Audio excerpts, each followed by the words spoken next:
What is love? What is self-love? What is love for another? Have you ever stopped and just considered what love actually is?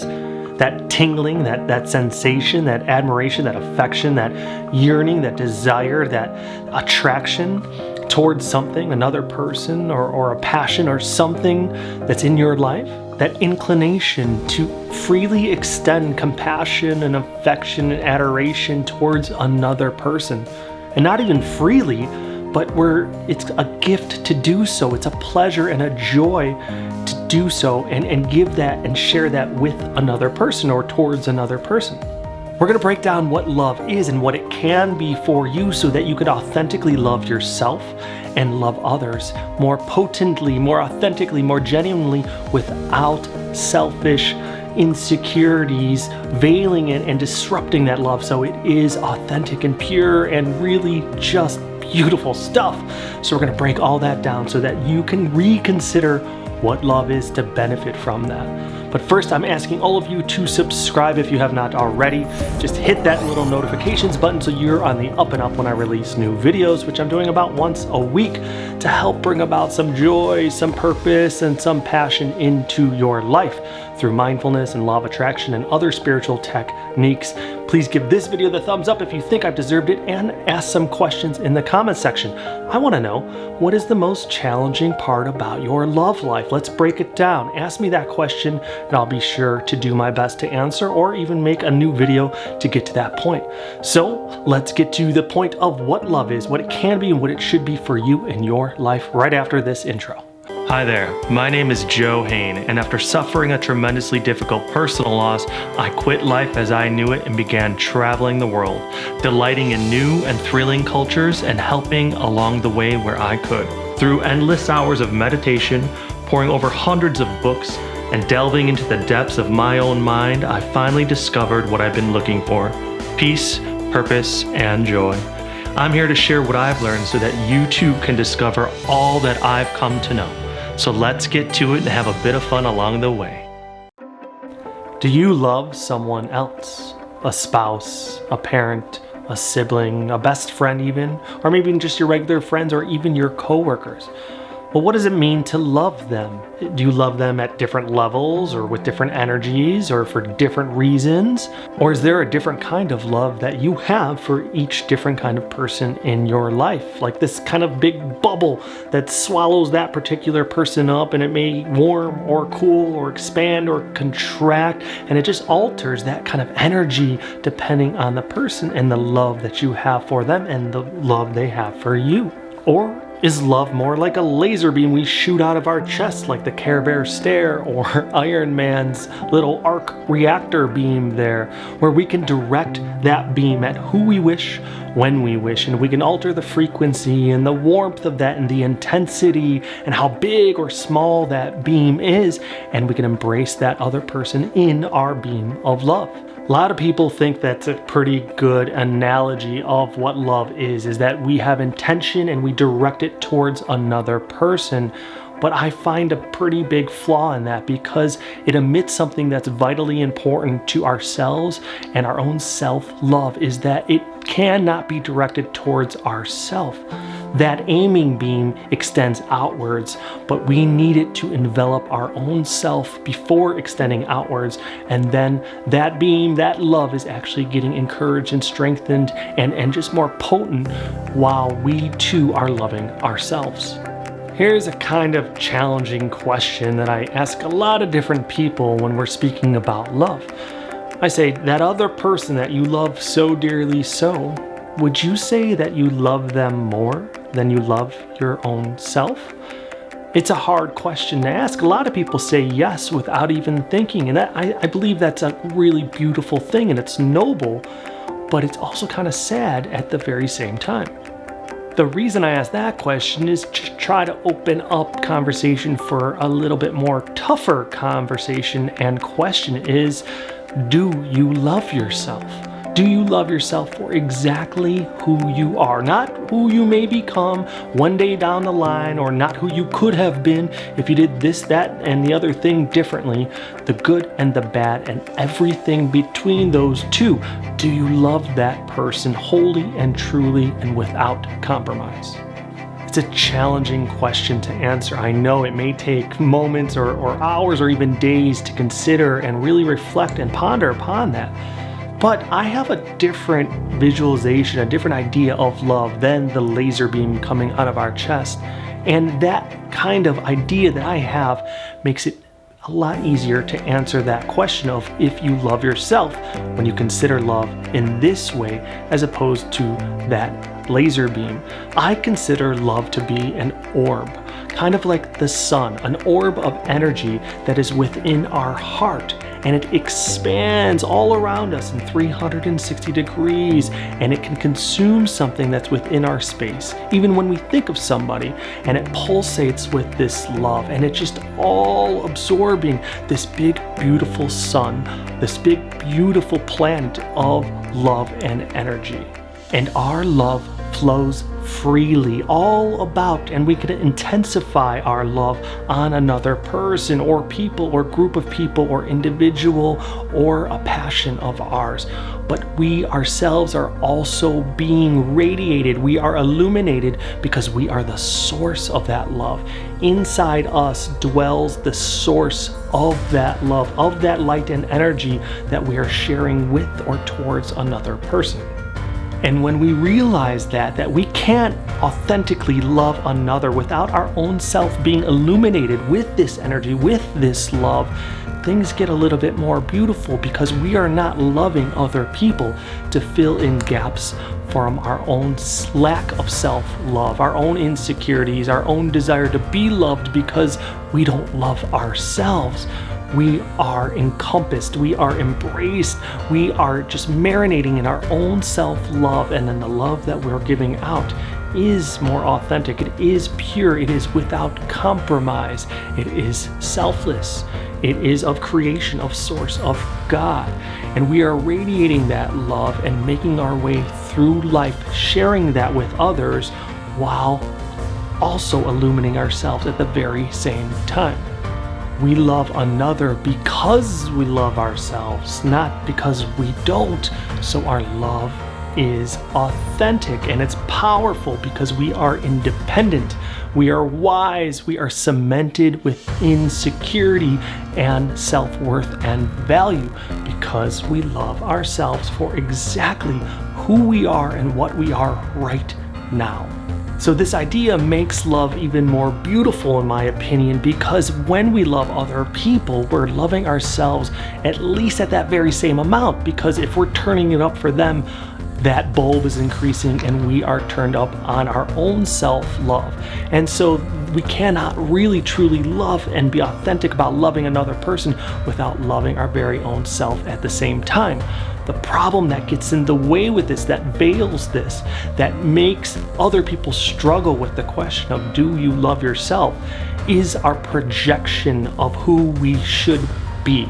Because that projection is not realistic. It's not our true self.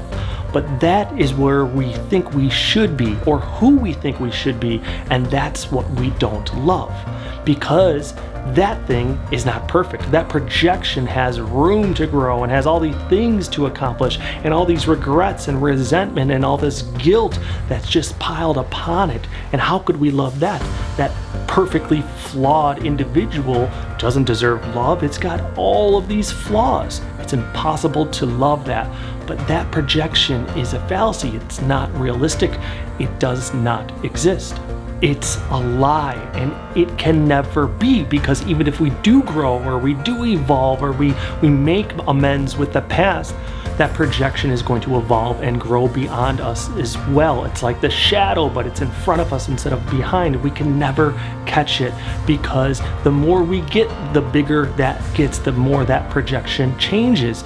So we have to realize that we don't need to love that projection. We actually are just going to give up on that projection altogether and forgive ourselves for the past and forget the future realities and what is to come of the future, and concentrate on who we are right now and fall in love with that person. A huge part of that projection is our past reality, because we're going to have a lot of toxic emotions of guilt and resentment and regret and more stuff, depression and sadness for what we could have been in the past, or what we should have been in the past, or what we didn't do that we should have, or what we did do that we should not have. And we're going to consider that person, and we're going to see who they were and what they were, and we're going to judge them for being lesser than what they are. And that doesn't help us love ourselves, because we're blaming a previous version of ourselves for not being this perfect individual. And we have animosity and resentment and even hatred towards that previous version, when that version does not exist anymore. And actually, that previous version of ourselves was a necessary component, a necessary stepping stone to get us where we are right now. We could not be who we are and what we are and have all the experience and all the wisdom and all the growth if not for that previous person. So when we look upon the past and you thank that version of yourself, you forgive them, and you look upon the past and take away lessons from it, from the experience of who that person was and the mistakes they made and the growth that they experienced, and you thank them and you love them and you show them grace and cherish them. And then we are giving up a huge part of that projection of what we should be. And then we have the future version of ourselves, of what we should be, how accomplished, how fit, how good looking, what kind of family we should have, what kind of belongings, what kind of house, what kind of car, all this stuff, that once we get to that and fulfill all that stuff, then that person will deserve love. Then that person is of value and worthy to be loved. When that doesn't exist at all either, the future is not a reality we need to worry about because it has yet to unfold. All we can concentrate on is the here and the now. And that means that we should not be thinner or thicker or taller or shorter or more muscular or less or better looking or worse looking or wealthier or whatever it is that every part of society and social media and magazines and TV is making us believe that we are lacking.